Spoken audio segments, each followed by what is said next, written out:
What's up, everyone? Happy Friday. I just got off of work, just posted the video going over my Holley advanced tables, and had a few people commenting and messaging on Facebook, Instagram, YouTube, all that.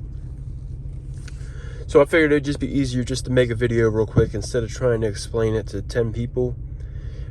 Some people said I was wrong. Some people said my tables are useless. They said that pretty much everything I did was wrong. And I said that in the original video. I said, I'm sure a lot of people are going to be criticizing me about it, but like I said, that's all fine because it's my car. It's not their car, and I really don't care. But the crazy part about this is most of these settings and all this, I mean, I made up a couple of them, but a lot of them are also from like Devin Vanderhoof.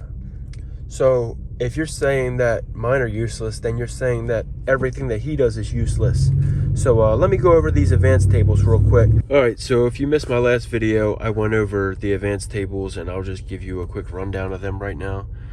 So 1D tables, now this is for like street, no prep trim. So this doesn't really apply when I'm at the track. Like, obviously I'm not gonna use traction control.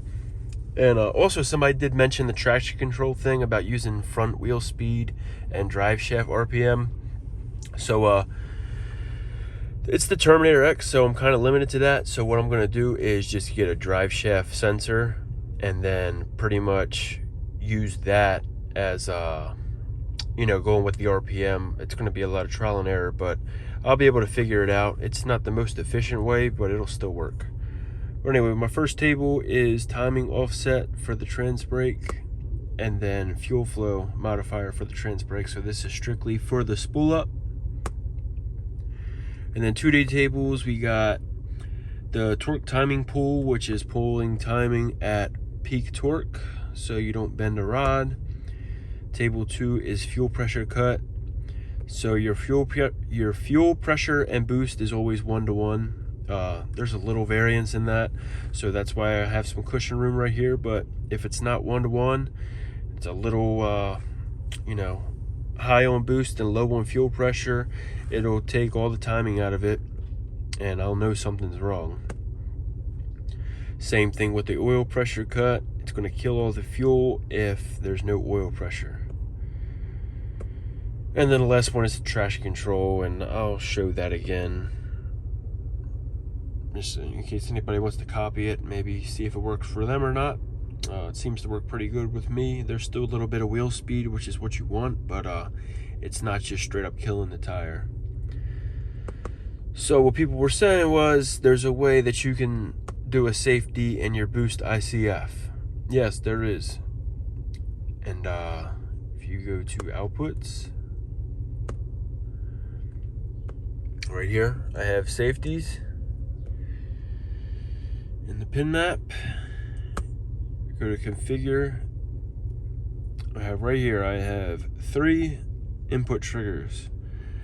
The one, this output will activate when closed loop compensation is above 25%. Unfortunately, you can't do minus 25%, so if it's too rich, it won't do anything. But so if it's adding 25% fuel, you don't want that. Duty cycle, if it's above 85, even me with like the highest boost I've ever ran, I'm still at like 60%.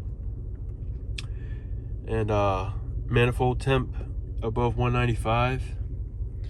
So all these are linked to boost ICF safeties. So right here is the boost safety, so above 27 pounds, it'll cut ignition. 26, for 1 second, it'll revert back to wastegate, and I don't do anything for dome. So this is my safeties output right here. Same thing from the last screen. Them 3 safeties, if they're active for 0.3 seconds, it will cut ignition. So I don't know if a lot of people were trying to make me feel like I'm dumb or what, but I also have this set up. The advanced tables clearly are not useless. They work. I just wanted to go over that real quick instead of trying to type it out to everyone, because the problem, I really don't care what people think or what they say, but the problem is if somebody that doesn't know much about any of this sees somebody say that, they're going to think that my video isn't credible. So I just want to make this video to help some people out, just better understanding, and also let the people that were talking crazy know that yeah, I do know about the Boost ICF safety. And that's about it. Everybody have a good weekend. Summer should be here soon. Let's get this winter over with so we can be back out there.